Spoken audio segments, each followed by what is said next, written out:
Load shedding ಮಾಡೋದು ಇದು ಸರಿಯಾದ ವಿನಯ ಅಲ್ಲ. ಈ ಟೈಮಲ್ಲಿ ರೈತರು ಒಂದಿಷ್ಟು ವರ್ಷ ಎಲ್ಲ ಬೆಳೆ ಹೋಗಿರುತ್ತೆ, ಕೊಬ್ಬರಿ ಹೋಗಿರೋದ್ರಿಂದ ಆ ಜಾಗದಲ್ಲಿ ಹೊಡೆದು ಏನಾಕಿದ್ದಾರೆ ಅಂತ ಹೇಳಿದ್ರೆ ಉಳ್ಳಾಗಡ್ಡಿ ಅದು 3 ತಿಂಗಳು ಬೆಳೆ, 90 ದಿನ ಬೆಳೆ.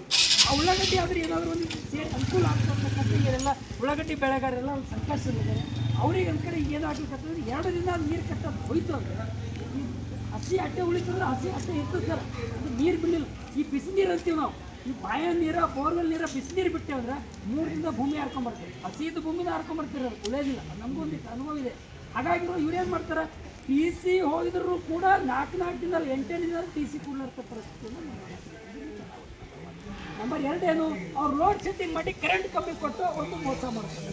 ಇದನ್ನು ಅವ್ರ ಟೈಮ್ನಲ್ಲಿ ಲೋಡ್ ಶೆಡ್ಡಿಂಗ್ ಮಾಡಬಾರ್ದು. ಲೋಡ್ ಶೆಡ್ಡಿಂಗ್ ಮಾಡೋಕ್ಕೆ ಅವ್ರಿಗೆ ಒಂದು ಅವಕಾಶ ಇದೆ. ಯಾವಾಗ ಮಾಡಬೇಕು, ಯೂನಿಟ್ ಸಮಯನ ಮೀರಿದ ನಂತರ ಲೋಡ್ ಶೆಡ್ಡಿಂಗ್ ಮಾಡೋಕ್ಕೆ ಅವ್ರು ಸ್ವತಃ MDನೇ ಕೂಡ ಒಪ್ಕೊಂಡಿದ್ದಾರೆ, ಕಮಿಷನರ್ ಕೂಡ ಒಪ್ಕೊಂಡಿದ್ದಾರೆ. ಇದನ್ನು ಒಪ್ಕೊಂಡ್ರು ಇವರು ಈ ರೀತಿಯನ್ನು ಜಾರಿ ಮಾಡೋಂಥ ರೀತಿಯಲ್ಲಿ ಹೆಜ್ಜೆ ಆಗಿದೆ. ಅದನ್ನು ಸಮಯದ ಬದಲಿ ಮಾಡಬೇಕು.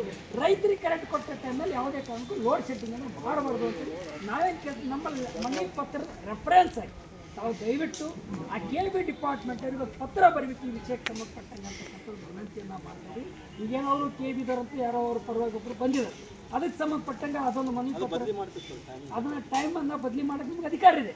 ಮತ್ತು ಅಧಿಕಾರ ಇಲ್ಲ ಅಂತಿಲ್ಲ, ಯಾರೋ ಏನು ಹೇಳಿದಾರೆ ಅಂತ ನಮ್ಮ ರೈತರಿಗೆ ಸಮಯ ಬದಲಾವಣೆ ಮಾಡೋಕ್ಕೆ ನಮ್ಮ ಕೈಯಾಗಿಲ್ಲ ಅಂತ ಅದು ಆಯಾ AWಗಳಿಗೆ ಅಧಿಕಾರ ಇದೆ, ನಮ್ಗೆ ಗೊತ್ತಿದೆ.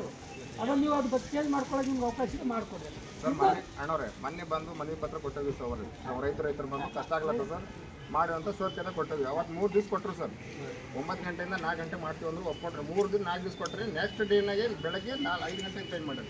ಅಲ್ಲಿ 5 ಗಂಟೆಗೆ ಹೋಗಿ ಯಾರು ಸರ್ ನೀರು ಬಿಡೋಕ್ಕಾಯ್ತದೆ, ಅವ್ರು ಮನೆ ಓಲಾದಿಂದ ಹೋಗೋಕ್ಕಾಗಲ್ಲ, ಲೇಬರ್ ಅವ್ರು ಯಾರು ಬರ್ತಾರೆ ಸರ್, ನಾಳೆ ಏನಾಗ್ತದೆ ಮಾನವೀಯತೆ ದೃಷ್ಟಿಯಿಂದ ಹೆಜ್ಜೆ ಆಗ್ತದೆ. ಇನ್ನೊಂದು ಪಾಯಿಂಟ್ ಒಂದು ನಿಮ್ಮ ಗಮನಕ್ಕೆ ತರ್ತೀನಿ, ಇನ್ನೊಂದು ಪತ್ರ ಬರೀತಾರೆ ಅವರು ನೀವು ನಿಮ್ಮ AW ಜೊತೆ ಗಮನಕ್ಕೆ ತರಬೇಕು. ಏನಂತಂದರೆ ಇಲ್ಲಿ ರೈತಿದ್ದಾರೆ, ಅವ್ರು ನಮ್ಮ ರೈತ ಸಂಘದ ಅಧ್ಯಕ್ಷರು ಪರಮೇಶ್ವರ್ ಕಾಂತಾಳಿ, ಅವರು SC ST ಗಂಗಾ ಕಲ್ಯಾಣದಲ್ಲಿ ಬೋರ್ವೆಲ್ ಮಂಜೂರಿ ಎಷ್ಟದಾಗದು 2018ರಲ್ಲಿ ಗಂಗಾ ಕಲ್ಯಾಣದಲ್ಲಿ ಬೋರ್ವೆಲ್ ಮಂಜೂರಿ ಆದರೂ ಅಂದ್ರೆ ಇಂಥ ಕೇಸಸ್ ಭಾಳ ಉದಾಹರಣೆ ಹೇಳ್ತಾ ಇರೋದು. ಕೊರವಿದಿದೆ,